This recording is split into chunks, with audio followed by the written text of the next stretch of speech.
Jajahan biasanya merupakan gerbang awal bagi negara-negara yang dijajah untuk merasakan dan memahami nasionalisme. Tapi apa sih sebenarnya nasionalisme itu? Secara etimologis, nasionalisme berasal dari dua bahasa, yaitu nation dari bahasa Inggris dan nati dari bahasa Belanda yang artinya bangsa.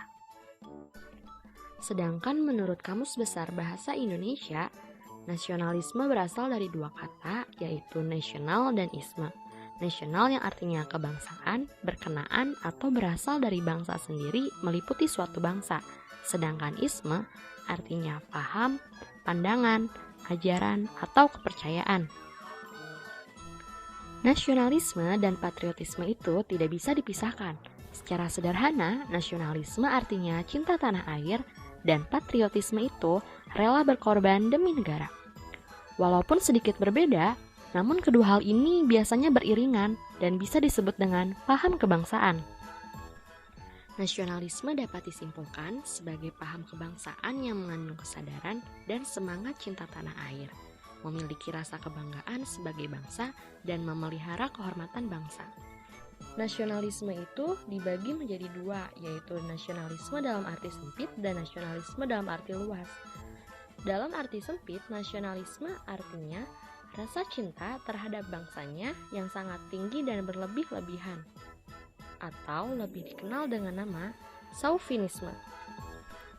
Chauvinisme pernah dianut oleh 3 negara yang tergabung dalam blok poros pada Perang Dunia Kedua tahun 1939 sampai 1945, yaitu Benito Mussolini dari Italia, Kaisar Hirohito dari Jepang, dan Adolf Hitler dari Jerman.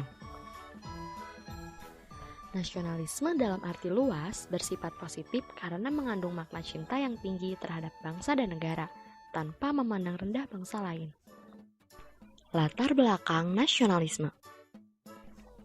Revolusi Prancis dan Revolusi Industri yaitu peristiwa yang memicu munculnya nasionalisme.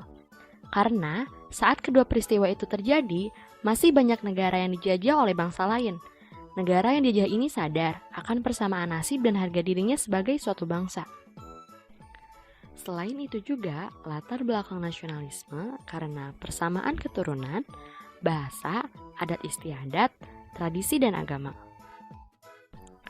Pencetus paham nasionalisme yaitu Ernest Renan, Otto Bauer, dan Hans Kohn.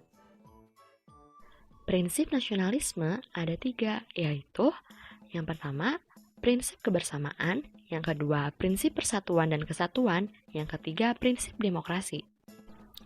Tujuan dari nasionalisme yang pertama, menumbuhkan rasa cinta tanah air dan bangsa, yang kedua, membangun hubungan yang rukun dan harmonis antar masyarakat, yang ketiga, mempererat tali persaudaraan antar masyarakat, yang keempat, menjaga tanah air dan bangsa dari serangan musuh. Dampak nasionalisme ada dampak positif dan dampak negatif. Dampak positifnya, adanya rasa memiliki, dengan kata lain, ketika seseorang atau satu pihak merasa sebagai sebuah bagian dari suatu bangsa atau negara. Dampak negatifnya, munculnya xenofobia dan chauvinisme. Sekian penjelasan dari paham nasionalisme, semoga bermanfaat. Terima kasih.